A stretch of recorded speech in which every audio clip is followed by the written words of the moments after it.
말씀은 이스라엘이 모세와 함께 40년의 광야 생활의 끝이고, 그리고 이제 새로운 가나안 땅을 바라보면서 새로운 시대를 여는 그 직전에 느보산이라고 하는 곳에서 모세가 죽기 전에 이스라엘 백성들에게 마지막 행한 고별 설교입니다.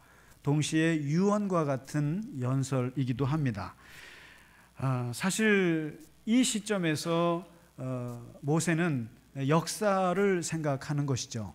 지나간 40년의 역사를 이제 해석해주고 또 의미를 이야기해주고 있습니다.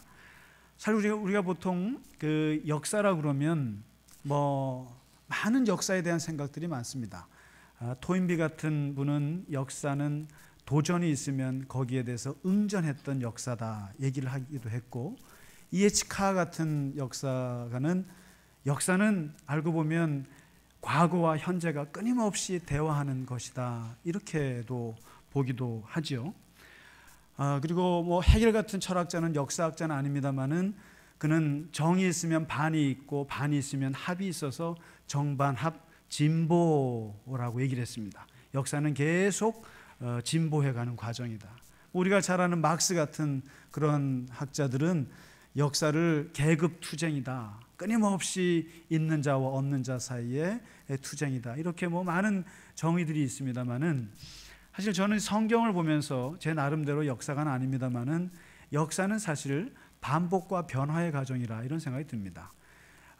하나님께서 우리에게 주신 물리적인 시간은 반복입니다.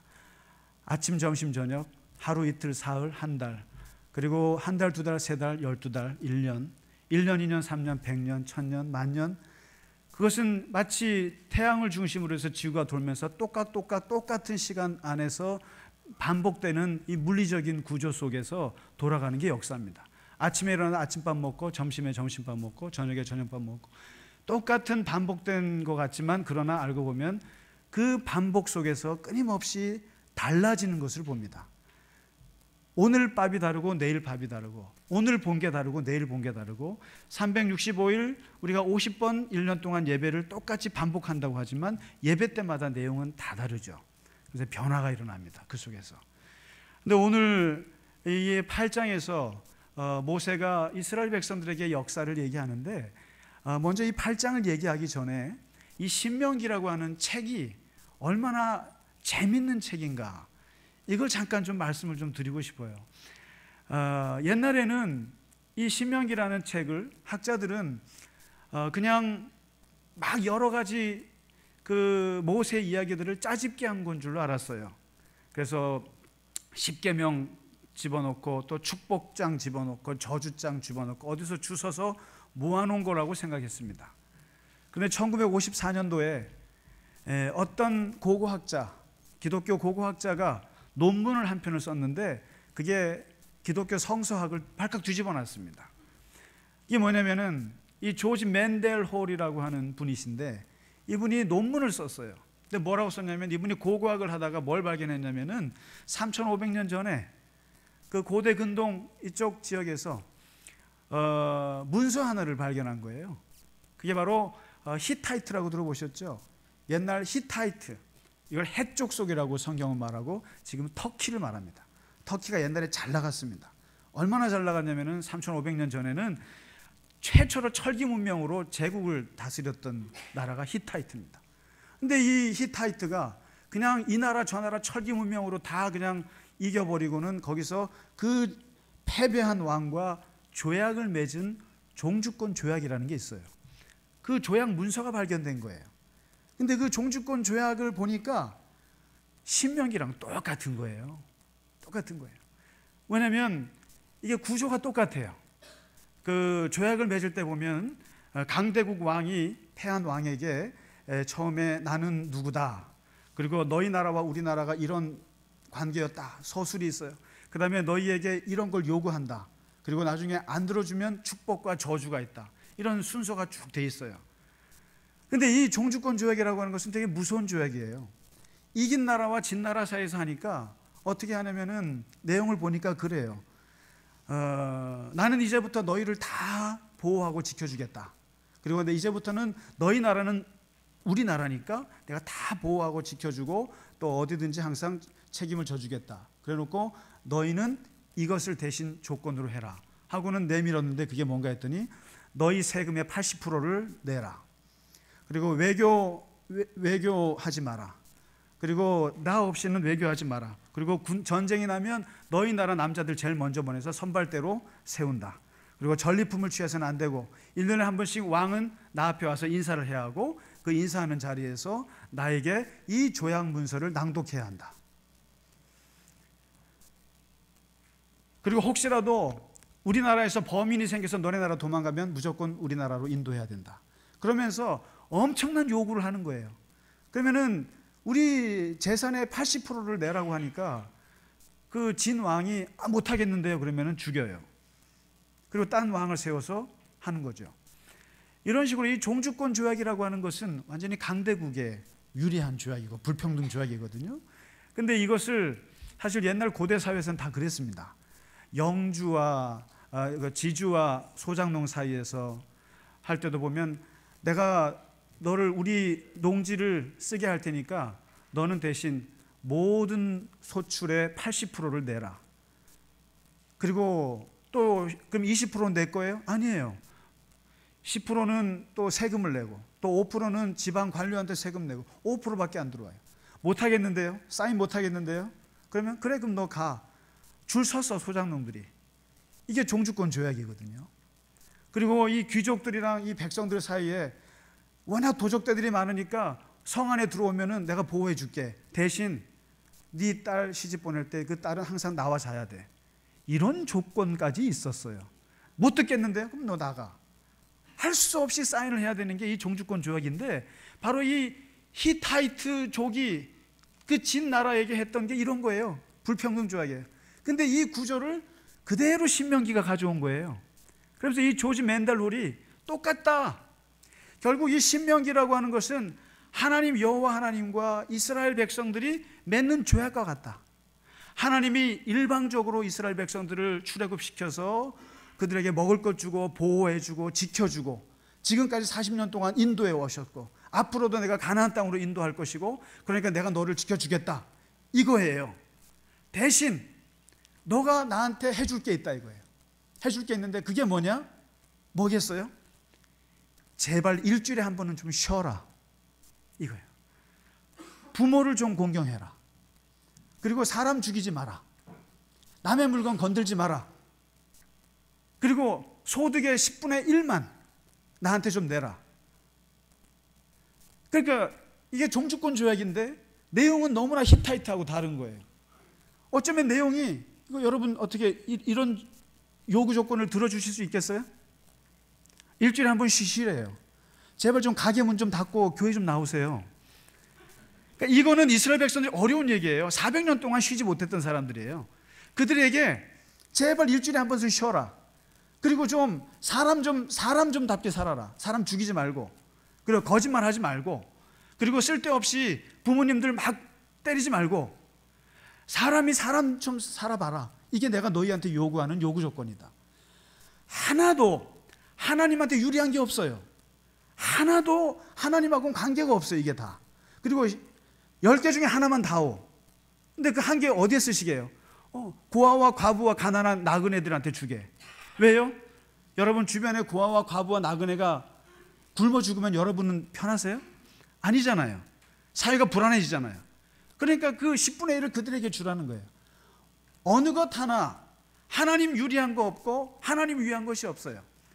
그래서 이 신계명에서 말하는 이 신명기에서 말하는 이 조약이라고 하는 것은 하나님께서는 사실상 우리의 예배를 받고 우리의 11조를 받고 우리의 무슨 뭐 이 계명을 지킨다고 해서 하나님은 관계 없으세요. 욥기에서 말하지 않습니까? 우리가 무슨 죄를 짓는다고 해서 그것 때문에 하나님 손해 보시는 거 있으세요? 이런 말이 있어요. 솔직히 말해 보세요.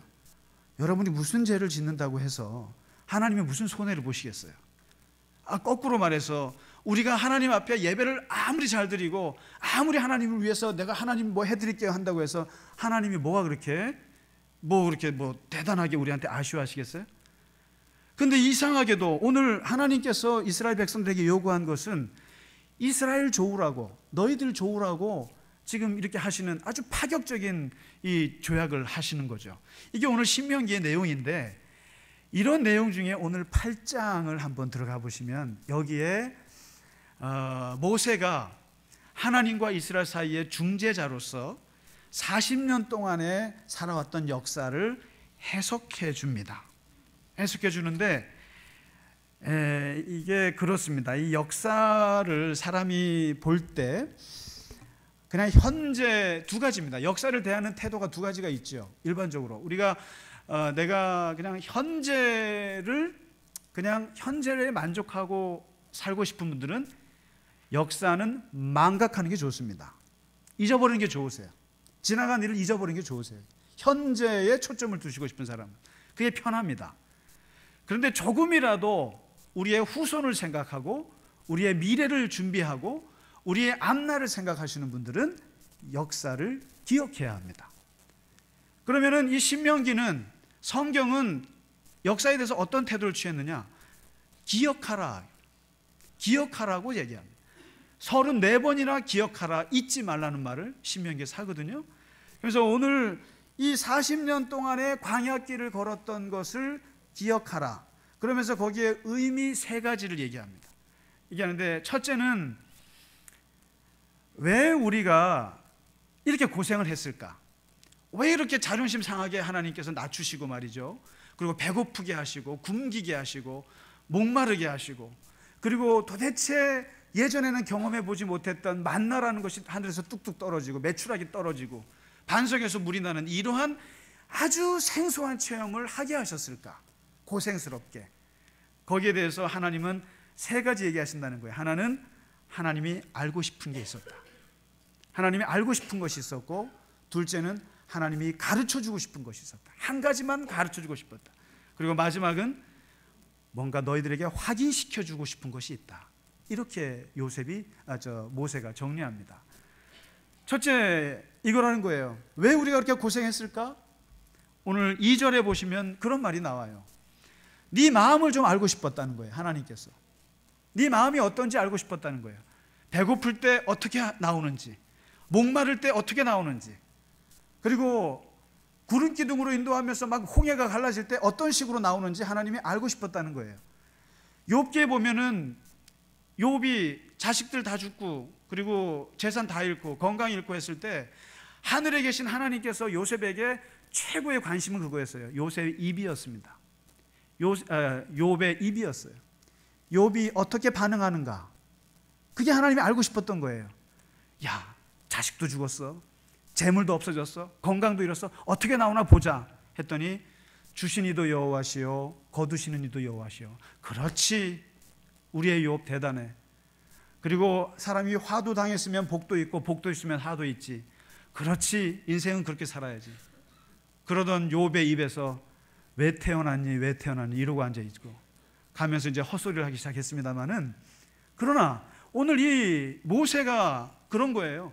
우리가 고생스러울 때, 우리가 힘들어할 때 하나님 왜 우리에게 고생을 주시나요? 하나님 왜 우리를 이렇게 힘들게 하시나요? 이렇게 묻기 전에 하나님도 궁금한 게 있다는 거예요. 우리가 어떻게 나오나 보고 싶다는 거예요.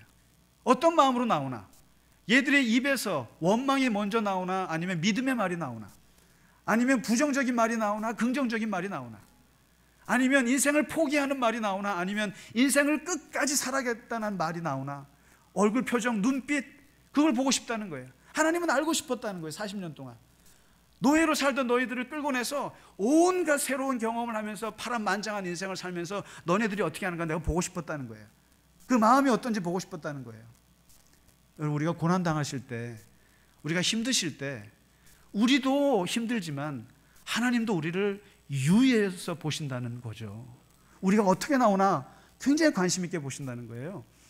그래서 민수기에서 말하잖아요. 내 귀에 들린 대로 내가 행하리라. 네가 어떻게 나오나 그 말에 따라서 내가 행하리라. 원망조의 말이 나오면 나도 원망할 것이고, 너희가 만일에 소망과 희망과 믿음과 긍정적인 힘으로 그런 말이 나오면 나도 똑같이 그렇게 응대해 주리라. 어떻게 알고 싶었다. 하나님은 우리에게 굉장히 궁금한 게 많으셨다는 거죠. 지난 1년 동안 우리가 어떻게 하나님께 반응했는가, 하나님 궁금하시다는 거죠. 그리고 두 번째, 모세는 말하기를 왜 우리를 그렇게 낮추셨는가? 왜 이렇게 우리가 고생스러웠는가? 왜 이렇게 힘들었는가 했더니 하나님이 우리에게 뭔가 가르쳐주고 싶었다는 거예요. 한 가지. 요것만큼은 40년 동안 가르쳐주고 싶었다. 그게 뭐냐? 사람이라는 게, 너희가 400년을 노예로 살아봤잖아요. 노비로 살았고 종으로 살다가 이제 자유의 광야 생활을 하면서 사람이라는 게 어떻게 사는지를 가르쳐주고 싶었다. 그게 뭐냐? 사람은 맨날 밥만 먹고 사는 게 아니다. 아침에 일어나 밥, 점심밥, 저녁밥, 이걸로 사는 존재가 아니라 하늘에서 오는 밥, 하늘에서 오는 하나님의 말씀, 보이지 않는 하나님의 세계, 그 세계로 사람이 산다는 것도 보여주고 싶었고 가르쳐주고 싶었다. 이 말씀이 얼마나 신명기에서 중요한 말씀이었는지요, 1500년 후에 예수님이 사역을 시작하실 때 마귀에게 했던 첫 일성이 바로 이거였습니다.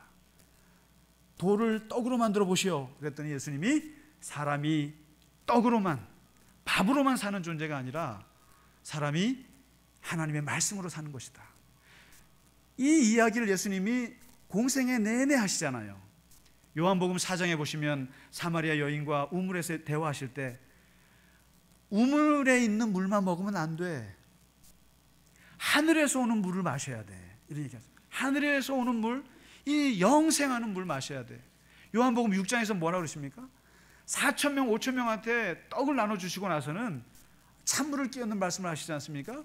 썩을 양식, 유효기간이 있는 음식, 그것 때문에 목숨을 걸지 말고 하늘에서 오는 떡, 하늘에서 오는 밥, 하늘에서 오는 양식을 사람이 먹어야 돼. 이렇게 얘기하지 않습니까? 이어령 선생님이 쓴 책 중에 빵으로만 살 수 없다는 책이 있어요. 그 책에 보면 그 앞부분에 이런 얘기가 있습니다. 아주 재밌는 이야기예요. 양식을 거두기에도 넉넉하지 않은 땅에 꽃을 심는 사람이 있다는 거예요. 맨날 먹을 것이 없어서 허기진 배를 달래면서도 메모지 꺼내가지고 거기다가 시를 쓰는 사람이 있다는 거예요. 그리고 아프리카 빈민층 집에 가보면 먹을 돈도 없고 교육비도 없으면서 이상하게 거기에 TV 안테나가 있고 그리고 DVD 플레이어가 있다는 거예요. 다들 미쳤죠. 먹을 것도 없는데 가서 꽃을 심는 사람이나 배고파 죽겠는데도 시를 쓰는 사람이나, 그리고 그 가난한 아프리카에서 먹을 건 없으면서도 TV와 그리고 DVD는 듣고 앉아있으니 사람들이 묻는다는 거예요. 꽃이 밥 먹여주냐? 시가 밥 먹여주냐? 먹을 것도 없는 주제에 무슨 TV를 보고 앉아있냐? 이렇게 묻는 사람들이 있다는 거예요. 그때 이어령 선생님이 이렇게 대답하래요. 그럼 밥 먹고 나서 뭐 할래? 밥 먹고 나서 뭐 할래? 밥 먹고 나서 또 밥 먹을래요? 밥 먹고 나서 또 밥 먹고 또 밥 먹고 밥만 계속 먹어요? 밥 먹고 나서 산책하면서 꽃 좀 봐야죠. 밥 먹고 나서 좀 시도 쓸 수 있으면 시도 쓰고, 밥 먹고 나서 배부르면 TV도 좀 보고 영화도 보고 하라는 거예요. 그래서 최근에 나온 책 중에 그 주강첸이라고 하는 현대미학의 아버지래요. 저는 몰랐어요. 그분이 아버지인 줄. 중국 사람이신데 이분이 동서양을 아우르는 미학의 아주 대단한 대가신가 봐요. 근데 이분이 책을 쓰셨는데 저는 미학에 관심은 있어도 어려워서 보진 않다가 이분이 자기 제자들에게 15가지 주제로 미학이라는 것이 뭔지에 대해서 쓴 책이 나왔어요. 그래서 이렇게 보면서 아주 재밌게 보고 있는데 거기에 서론에 이런 얘기 있습니다. 예술이라고 하는 것이 무엇인지를 잘 얘기해 주고 있습니다. 뭐냐면 예술이란 무소위이위다. 즉 목적 없이 하는 행위다. 제가 잠깐 읽어드릴게요. 나는 학문을 하건 사업을 하건 사람이라면 누구나 목적 없이 하는 행위에 대한 기대를 갖고 있다고 믿는다. 자신이 하고 있는 학문이나 사업을 그 자체로 하나의 예술처럼 여기는 것이다. 이는 이해관계에 얽매이지 않고 이상과 감정에 대한 만족을 추구할 때 진정한 성취감을 맛볼 수 있기 때문이다. 멀리 내다볼 줄 아는 안목과 대범한 마음가짐이 있을 때라야 사업도 성공하는 법이다. 이 사회에 출세의 눈이 먼 정치꾼이나 경제범들만 득실거리는 그 사회는 부패하게 되어 있다. 그리고 자신의 직위를 이용하여서 그렇게 사는 정치가나 경제학자나 과학자나 철학자들이 나에게 주는 인상은 한마디로 저속합니다. 저속합니다. 이런 사람들은 심미적인 세계에 대한 소양이 없는 사람들이다.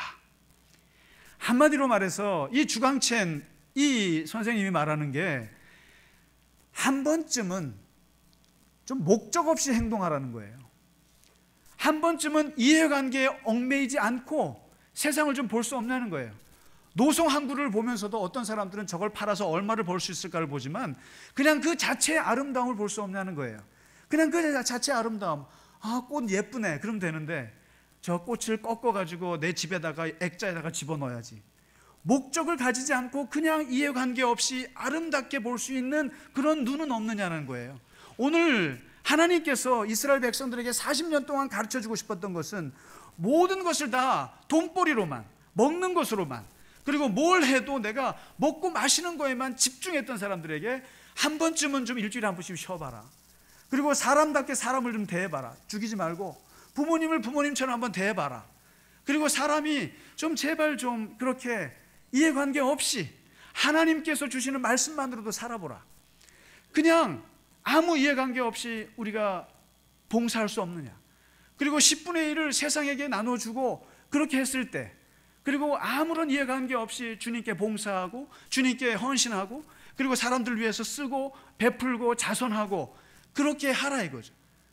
그렇게 살아보라 이거죠. 그렇게 사는 법도 있다. 그렇게 사는 법도 있다. 그러면 마지막 오늘 주님의 말씀은 이거죠. 그러면 그렇게 산 사람들은 굶어 죽느냐? 그러면 그렇게 살았더니 굶어 죽느냐? 하나님이 주시는 말씀으로 살았더니 사람이 그러면 굶어 죽고 메말라 죽더냐? 마지막 세 번째 말씀입니다. 확인시켜 주겠다. 내가 너희들에게 40년 동안 그렇게 연습을 시켰던 하나님의 말씀으로 사는 법, 하나님의 뜻으로 사는 법, 보이지 않는 세계에 사는 법, 예술가처럼 사는 법을 가르쳐 주고 나서 마지막 결론이 뭐냐? 굶어 죽었느냐? 4절의 말씀입니다. 확인해보라. 네 옷이 하나라도 찢어졌느냐? 네 발이 부르튼 적이 있느냐? 아니라는 거예요. 하나님이 동행하시고 하나님이 인도하시고 하나님과 함께 사는 인생들은 손해보지 않는다는 것입니다. 아무것도 잃은 것이 없어요. 알고 보니까 아무것도 내가 손해본 것이 없어요. 우리 여러분 11조 한다고 손해보는 것 같으세요?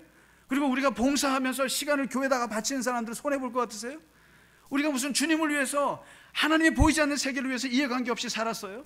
다 굶어 죽지 않는다는 거예요. 발이 부르트지 않습니다. 옷이 헤어지지 않습니다. 건강 해치지 않습니다. 직장에서 쫓겨나지 않습니다. 아멘 하실 만하지 않으세요? 확인해봐라. 확인해봐라. 하나님과 함께하는 삶이 손해보느냐? 그렇지 않다. 발이 부르트지 않느니라. 그리고 나서 6절, 7절, 8절, 9절부터 말하지 않습니까?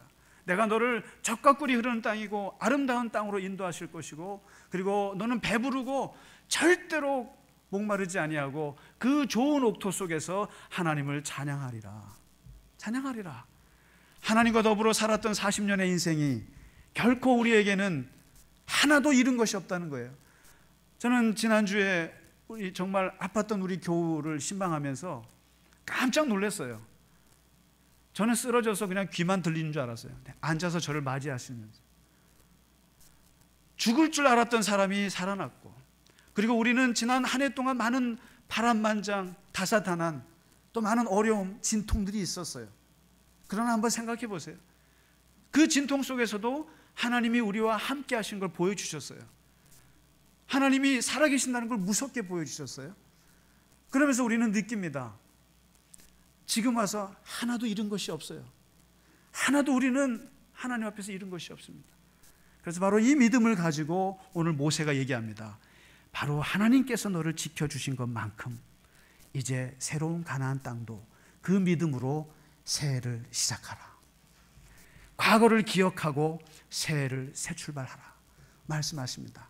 오늘 우리 모세에게 주신 이 말씀을 기억하면서 지난 한 해 동안 인도해 주신 하나님께 감사했으면 좋겠습니다. 그리고 하나도 잃게 하지 아니하신 하나님께서 새해에는 더 큰 은혜로 우리의 삶에 함께 하실 줄 믿습니다. 우리 같이 찬양 301장 찬양하시고 축도로 예배를 마치겠습니다.